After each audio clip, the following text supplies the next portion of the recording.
What if one wall of concrete could decide whether nations rise or fall? On the Blue Nile, a giant dam now holds back more than just water. It holds back peace, power, and the very survival of millions. Ethiopia calls it the Grand Renaissance Dam, but Egypt calls it a knife at its throat.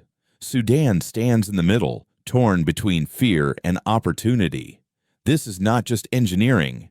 It's a battlefield made of steel and river currents. A $4 billion gamble built without foreign masters, funded by the pockets of ordinary Ethiopians, farmers, teachers, and shopkeepers. A national dream now threatens to redraw the map of power in Africa. For Ethiopia, this is more than a dam. It is a declaration of independence, a promise of light for millions who once lived in darkness. Families in the diaspora bought bonds not for profit, but for pride. The nation told the world, "We will no longer wait for permission to grow." But for Egypt, the story is survival. Cairo lives and dies by the Nile. 90% of its fresh water comes from this single river. To them, GERD looks less like progress and more like a hand tightening around their throat. Sudan, caught between both sides, wonders if cheaper electricity is worth the risk of water politics spinning out of control. Diplomats negotiate, but generals whisper.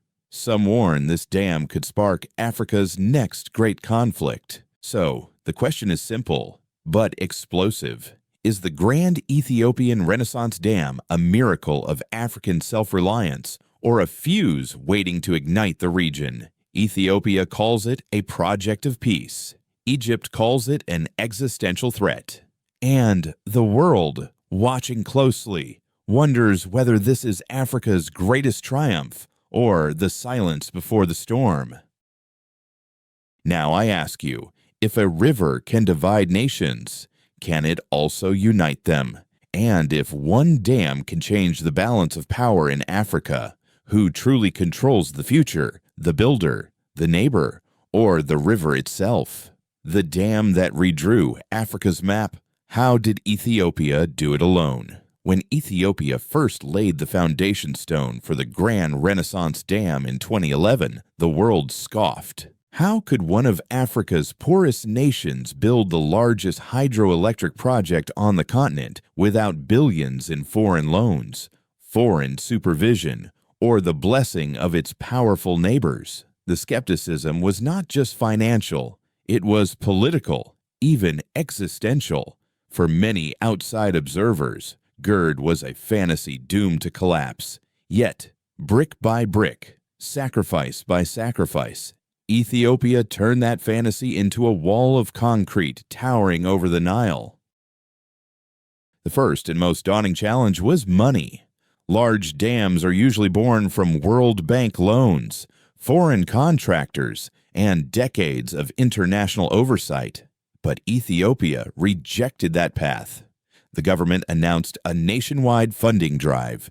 Teachers gave a slice of their salaries. Civil servants contributed from their paychecks. And farmers struggling to feed their families still found a way to donate. The Ethiopian diaspora, spread across America, Europe, and the Middle East, poured millions into government bonds, knowing they would never see significant returns. This was not investment. It was patriotism. The dam became a national crusade, a living testament to Ethiopia's refusal to remain dependent. Then came the engineering nightmare, a dam 145 meters high and nearly 9 kilometers long, rising in the remote, rugged terrain of Benishangul Gumuz, where transporting heavy equipment meant weeks of planning. Roads had to be built before concrete could even be poured. Skilled engineers had to be trained on the job. International contractors provided expertise. But soon, local Ethiopian teams emerged as the backbone of the project. Over 14 years, a new generation of engineers, welders, and hydrologists was forged in the dust of the construction site, a hidden legacy as powerful as the electricity GERD now generates. But the greatest challenge was never money or engineering. It was politics. Egypt declared from the beginning that GERD was an existential threat. Cairo argued that Ethiopia, by filling such a massive reservoir, could strangle the flow of the Nile.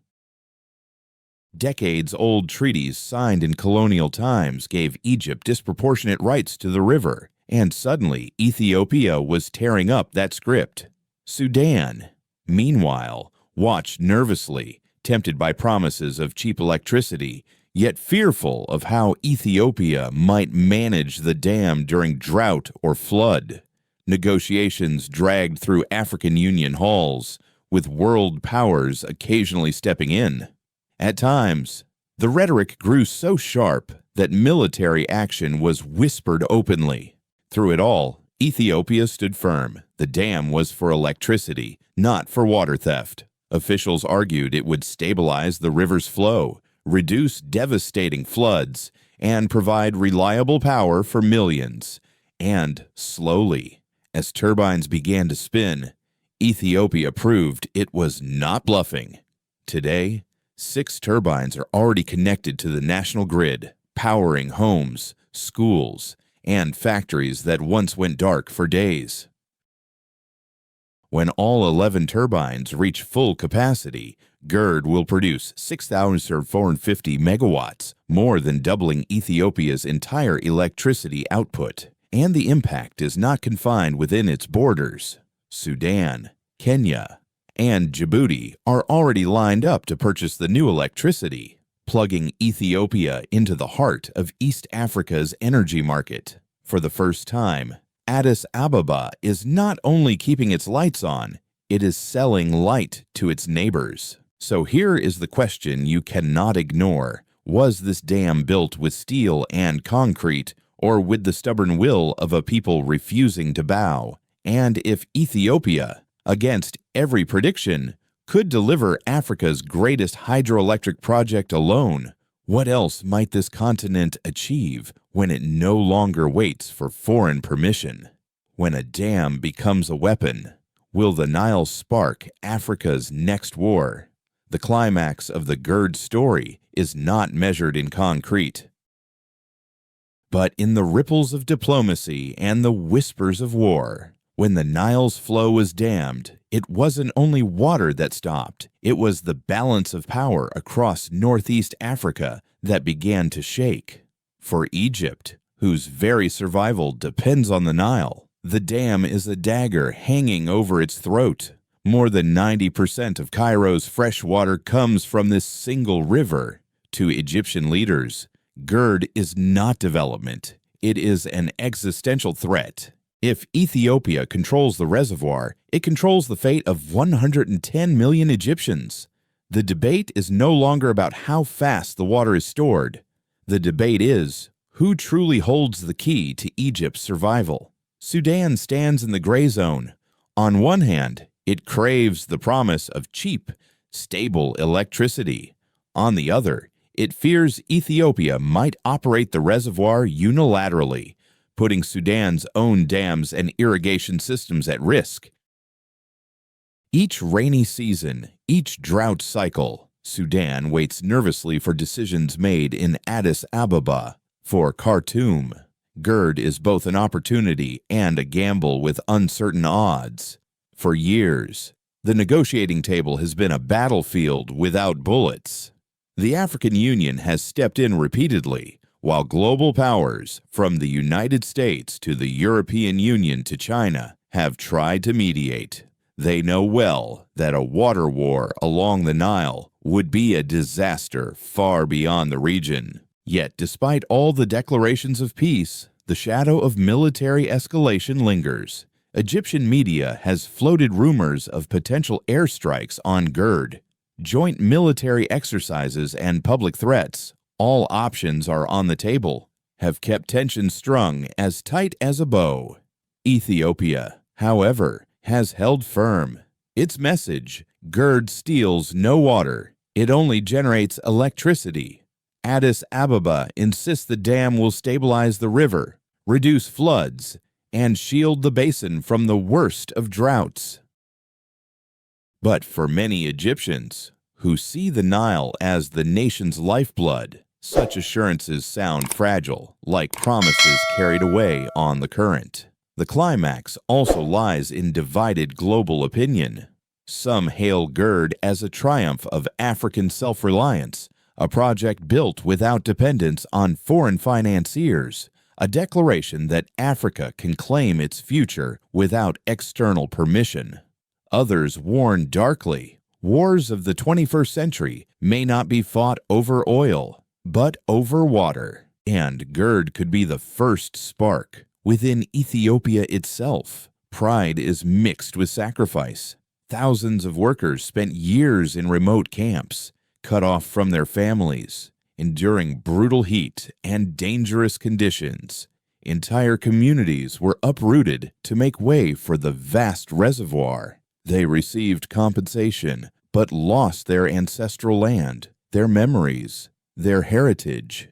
These human costs rarely make headlines, but they are written into the foundations of GERD as surely as steel and stone.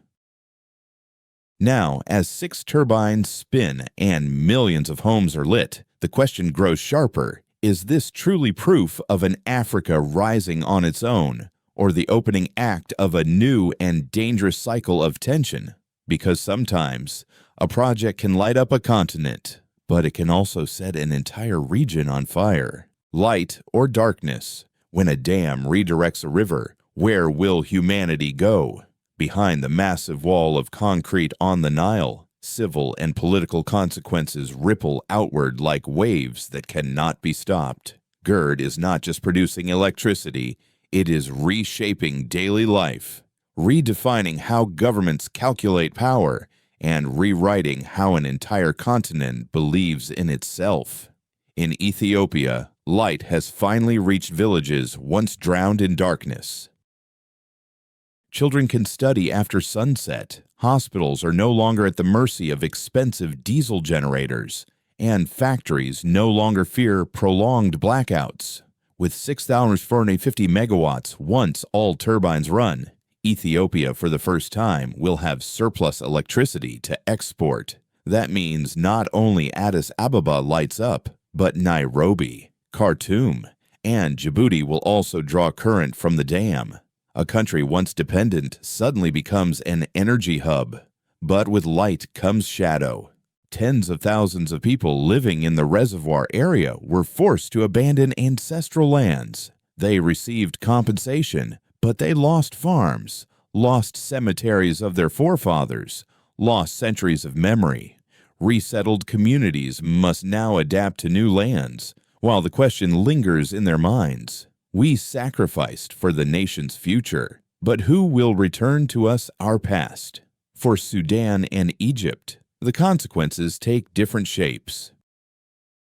Egyptian farmers worry about their harvests as fertile silt becomes trapped upstream, leaving soil less productive. They may have to depend more heavily on industrial fertilizers, pushing costs up and changing centuries-old agricultural practices. Sudan, meanwhile, sits between promise and peril.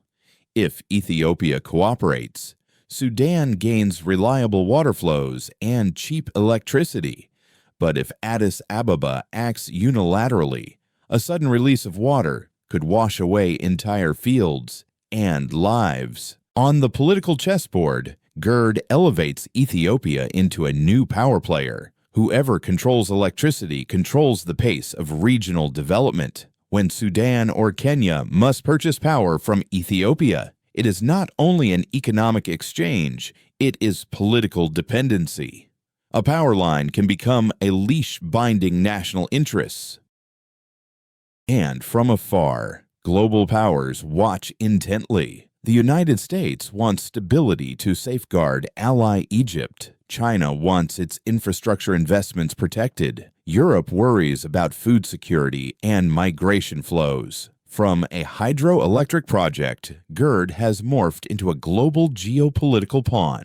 But the deepest question lies within Africa itself. Is this the turning point for a continent breaking free of dependency? GERD was financed primarily by Ethiopians themselves, not international financial institutions. It stands as proof that Africans can shape their destiny. Yet that symbol comes with weight. If Ethiopia fails to manage GERD transparently and fairly, the dam will not remain a beacon of pride. It will become the trigger of division. A dam can create light, but it can also cast darkness. And the decision rests not in the river's current, but in how humans choose to wield the power it delivers. Will Washington choose light or darkness? When a dam challenges the global order. As the turbines of GERD began to spin, it was not only Ethiopia or Egypt that held their breath. The entire world turned its eyes to the Nile. This dam is not merely about energy. It is a test of how global powers will view Africa in the 21st century. For the United States, GERD is a riddle wrapped in contradictions.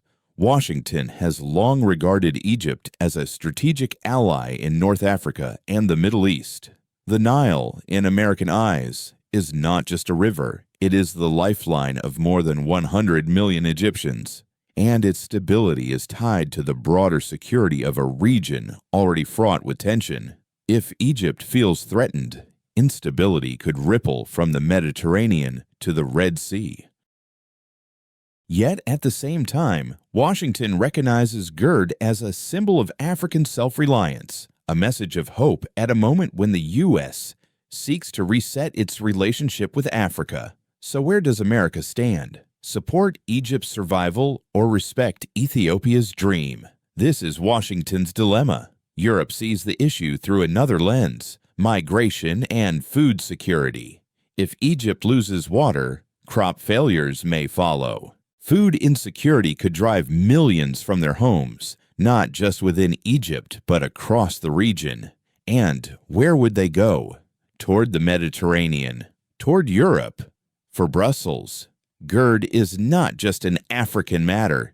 It is a matter of European stability and safety. China's calculation is more pragmatic. Having poured billions into African infrastructure through the Belt and Road Initiative, Beijing wants GERD to succeed.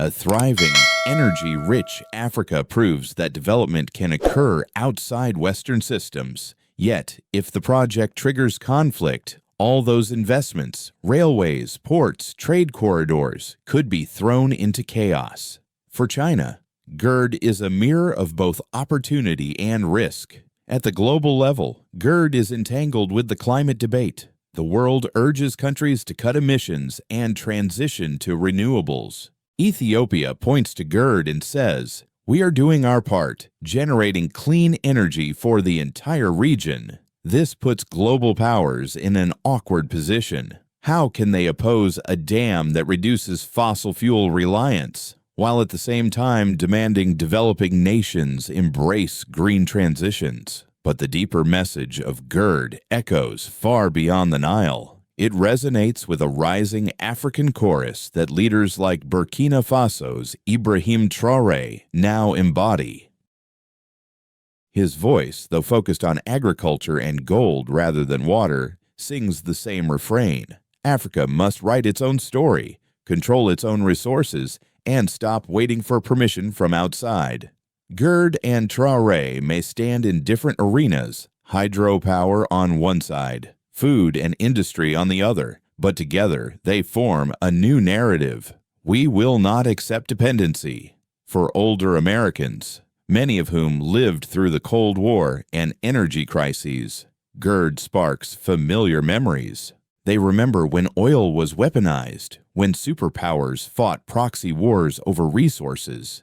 Today, the question is sharper. When water becomes a weapon, who will hold the balance of power? The U.S., Europe, China, or the African nations now rising to seize their destiny? And so the unavoidable question is this: will Washington choose light, supporting an Africa that dares to stand on its own? Or will it choose darkness, defending an old order already cracking at its seams?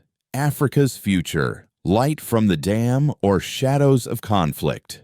With the grand Ethiopian Renaissance Dam now complete, the real question is not how many megawatts it generates, but where it will lead Africa. A single project can usher in a new era of prosperity or plant the seeds of unprecedented crises. In Ethiopia, hope runs high. Light has reached homes, industries are powered, and millions are experiencing the fruits of a collective dream for the first time. To Ethiopia's government, GERD is not just a power plant. It is a symbol of national independence, proof that Africans can build monumental achievements without bowing to foreign aid. But the road ahead is anything but smooth.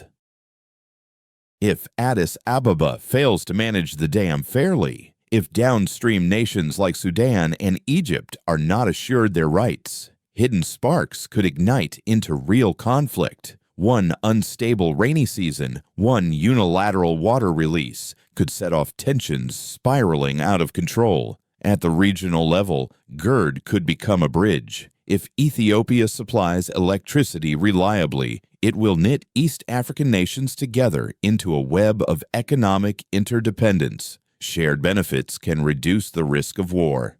But if the gains tilt too heavily in one direction, the dam may not be a bridge at all, but a wall that divides. On the global stage, GERD will remain a reference point for years to come, a test of how the world views Africa, as an equal partner or as a battleground for influence.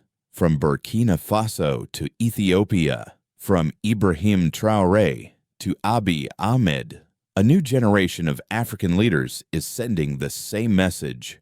We will decide our own future. The path forward is therefore both bright and dark. GERD can light up a continent, but without wisdom and fairness, it can just as easily extinguish the fragile trust that has only just begun to glow. As the turbines of GERD spin, it feels as if Africa itself has opened a new chapter in its history. Ethiopia has accomplished what many once deemed impossible, building the largest hydroelectric dam on the continent through the sweat, money, and determination of its own people. It is living proof that Africa is not only capable of dreaming, but of writing its own miracles. Yet with every new light comes a shadow. Unanswered questions still hang heavy in the air. Will Egypt accept the loss of absolute control it has held for centuries? Can Sudan trust Ethiopia to act with transparency? And will the international community support a self-reliant Africa or attempt to pull the continent back into old cycles of dependency? On a deeper level, GERD poses a question to the entire world. If a single dam can shift the balance of power in East Africa, what about other resources, oil, gold, farmland, even digital data? How will they shape the struggles and alliances of the future? For older Americans, what is unfolding on the Nile brings back echoes of the Cold War, when resources became weapons and national survival was decided in global bargains. But this time, the weapon is not oil. It is water, the most essential source of life itself. And so, we are left with the unavoidable question, is GERD truly the symbol of an Africa rising free, or just the opening act of a much larger crisis waiting to erupt? We want to hear your voice.